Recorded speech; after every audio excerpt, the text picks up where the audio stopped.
What? Hello?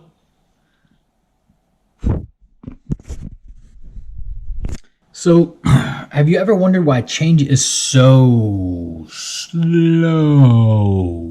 Yo, I love to ride roller coasters with my family. One of my favorite things is to ride roller coasters with my daughter. She loves to wait for the front car, and to be honest with you, so do I. It's kind of worth it for me. Look, if we're gonna stand in line and we're gonna wait, we might as well wait for the best experience on the roller coaster. And when we get in, we strap in, we get ready. And isn't that like change? Don't you strap in for change sometimes? Like, you know, there's things coming. You know there's going to be twists and turns, and there's going to be loops and up. You're going to be turned upside down sometimes. So we strap in for change, right? And then we start to climb the hill. Sometimes building change, leading change, it feels like we're climbing a hill.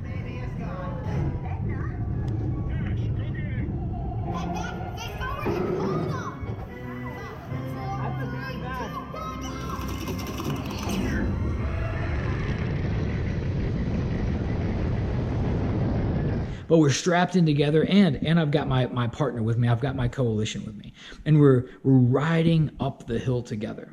And we get to the very top of that hill. And one of my favorite things riding in the front car is when you crest the top of that hill, and you would think that the car would begin to speed up. It would begin to just accelerate down that curve, but it doesn't yet, because the majority of the folks on the roller coaster, they're still in the back. And they still got a long ways to go before we ever develop any kind of momentum. And imagine, like, what if the roller coaster just stopped? What if right there we just got stuck at the top, right? Well, we wouldn't go anywhere. Somebody would have to come rescue us. It would be kind of scary. And sometimes change feels like that.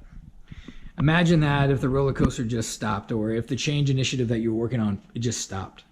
It actually never crested. It never gained momentum. The people in the back of the train actually never got over the top of that hill. Well, there's a couple of principles and change that we can use to understand why that might happen. The first is called the adoption chasm. And the adoption chasm illustrates for us the bridge that needs to be crossed before we get to people adopting our change.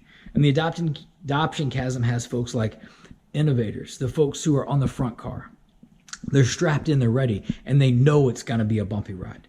And then there's early adopters, and then there's majority adopters, and then late adopters, and then folks that we might call laggards.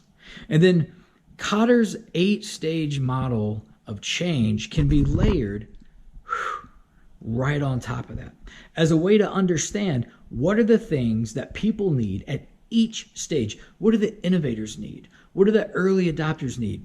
And what do the laggards need to crest that hill, to make sure that we don't get stuck at the top of the hill and somebody's got to come and rescue us. Somebody's got to come so that we have to abandon the train. We have to abandon the roller coaster at the very top of the hill.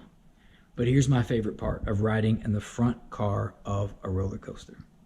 That when we crest the top of that hill and we begin to go down and we begin to pick up speed, and everybody's moving in the same direction, right?